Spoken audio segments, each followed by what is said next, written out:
ada kesalahan tulis dari penulisnya. Yang dimaksud Rumaisah binti Milhan di sini adalah juga Ummu Sulaim ternyata. Dan kemudian yang dimaksud suami kedua ini bukan Talha bin Ubaidillah, tetapi Abu Talha al-Ansari. Abu Talha al-Ansari radhiyallahu anhu. Dan masuk Islamnya Abu Talha al-Ansari jelas adalah peran besar dari Ummu Sulaim. Kalimatnya unik ya. Jadi ketika Abu Talha melamar setelah kematian Malik bin Nadar itu, beliau mengatakan, engkau ini lelaki yang tidak pantas ditolak dan tidak ada alasan untuk menolak lamaranmu. Jadi tidak ada alasan untuk menolak lamaranmu. Hanya saja aku ini seorang muslimah, sementara engkau masih musyrik, maka di antara kita ada dinding penghalang. Engkau haram bagiku dan aku haram bagimu. Maka jika engkau memang berkenan untuk menikah denganku, cukuplah Islammu itu sebagai maharnya. Jadi dilakukan juga oleh beberapa da'iyah ya, yang kemudian pergi ke Papua dan berdakwah di pedalaman. Mereka menikah dengan kepala suku di sana.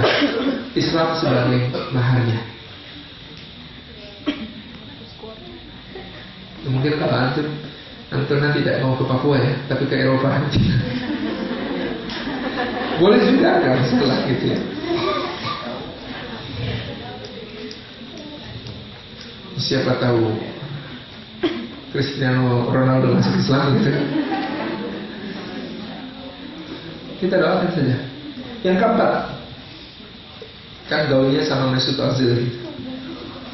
Yang keempat, Fatimah binti Al-Khattab. Beliau adalah adik dari Umar bin Khattab bin Adi bin Naufal. Berasal dari keluarga yang terpandang dalam kedudukan, karena mereka adalah kaum yang meskipun berasal dari suku atau kabilah sempalan dari Bani Makhzum, tetapi memiliki peran-peran signifikan di dalam masyarakat Quraisy. Suaminya adalah Sa'id bin Zaid radhiyallahu anhu. Ini Sa'id bin Zaid inilah rawi hadis 10 orang yang dijaminkan surganya. Jadi ketika itu Sa'id bin Zaid meriwayatkan ada 10 orang yang dikatakan oleh Rasulullah di dalam hidupnya dijaminkan untuk menjadi penghuni surga. Abu Bakar As-Siddiq di surga, Umar bin Al-Khattab di surga, Utsman bin Affan di surga, Ali bin Abi Thalib di surga, Abu Ubaidah bin Al-Jarrah di surga, Talhah bin Ubaidillah di surga, Az-Zubair bin Al-Awwam di surga, Sa'ad bin Abi Waqqas di surga. Kemudian satu lagi siapa? Abdurrahman bin Auf di surga. Kemudian beliau mengatakan, maukah kalian ku beritahu yang ke-10?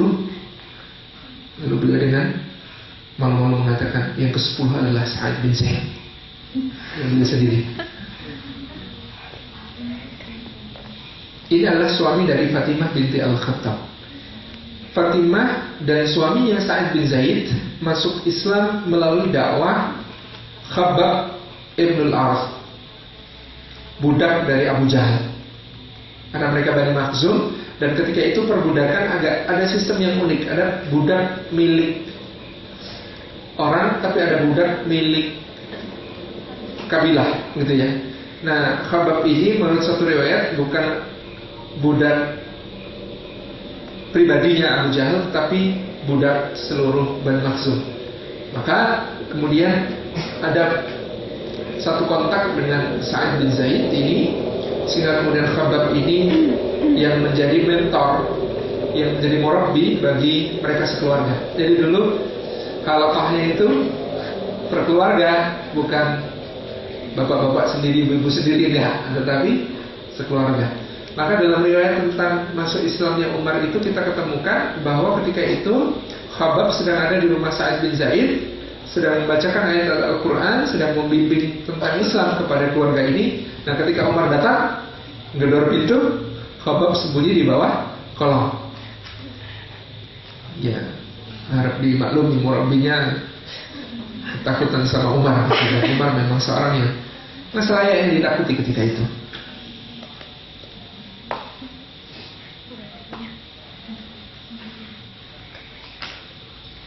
Kemudian kita ingat perang Fatimah ketika itu sangat luar biasa. Ketika Umar kemudian merobos masuk dan kemudian bertanya, apa yang kalian baca tadi? Ayo, perlihatkan kepada aku dengar kalian sudah masuk Islam, agamanya Muhammad itu. Kemudian Fatimah mengatakan, iya, memangnya kenapa? Digampar Fatimah itu sampai pecah bibirnya, sampai kemudian berdarah gitu. Dalam keadaan berdarah itu kemudian Fatimah mengatakan, ya, memang masuk Islam. Memangnya kenapa? Kalau kamu mau bunuh kami, bunuh saja. Sesungguhnya kami telah ditetapkan untuk menjadi seorang mukmin dan muslim, dan bagi kami mati itu tidak kami takut sebab Allah telah menyediakan surga yang indah.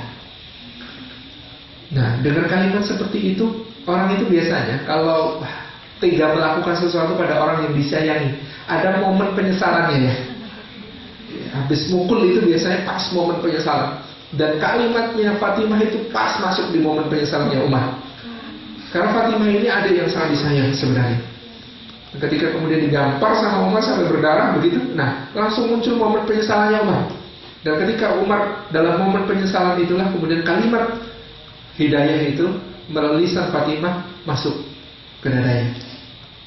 Coba tunjukkan Fatimah kepada aku apa yang kalian baca tadi. Tidak, kata Fatimah, kamu najis. Kamu najis, kamu masih seorang musyrik.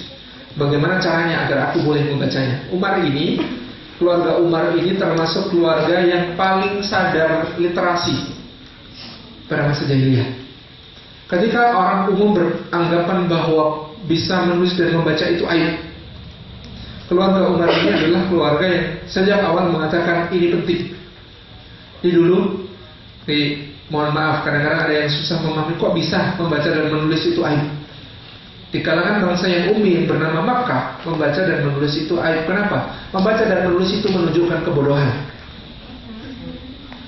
Maksudnya gimana? Tahu? Karena kecerdasan itu diukur dengan daya hafal. Semakin kuat hafalan seseorang, semakin cerdas dia. Nah, orang kalau masih pakai menulis dan membaca, berarti hafalannya gak kuat. Lihat catatan, nyatat apa yang kemudian di dalam kajian, nah berarti hafalannya gak kuat. Dulu masa itu bundanya begitu kan. Sehingga kemudian dianggap kalau orang menulis dan membaca itu bodoh, karena tidak cerdas. Karena kecerdasan diukur dari daya hafal. Nah, ada penyair jahiliyah namanya Zuhair bin Abi Salma itu pernah jatuh reputasinya gara-gara ketahuan punya catatan. Ya, karena ukuran kecerdasan itu dihitung dari apa namanya? Daya hafal. Maka orang yang cerdas itu sekali dengar langsung hafal gitu. Nggak perlu dicatat untuk kemudian dihafalkan di rumah, tidak perlu. Tapi dia langsung hafal. Nah, maka Umar ini kurius kalau ada tulisan, pengen dibaca. Apa yang kamu baca tadi? Tunjukkan kepadaku, gitu.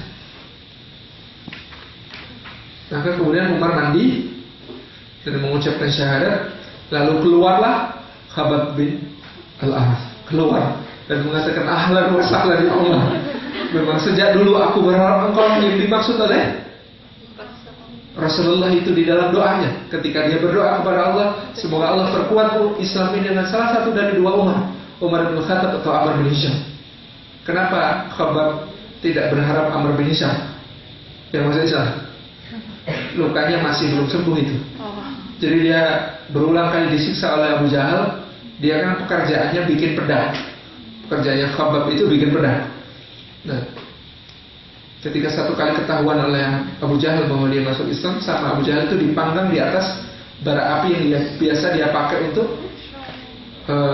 membuat pedang itu. Sehingga kata Khabbab, aku ditahan di situ, tidak boleh turun sampai kemudian aku harus menahan bara yang sangat panas itu. Dan aku tahu bahwa bara itu telah mati setelah bara itu kejatuhan cairan-cairan tubuhku. Jadi ya maklum kalau Khabbab tidak berharap Abu Jahal yang masuk Islam gitu ya. Dia berharapnya Umar bin Khattab yang masuk Islam. Nah, perang Fatimah tidak berhenti sampai di situ. Kemudian dia terus berkiprah bersama Khadijah, sama ibu-ibu muslimah yang lain untuk kemudian menyebarkan dakwah dalam banyak bidang yang kemudian harus digarap dan dikerjakan. Ya, ada banyak lagi sebenarnya, kita cukupkan sampai situ tentang bidang dakwah. Yang kedua bidang ilmu.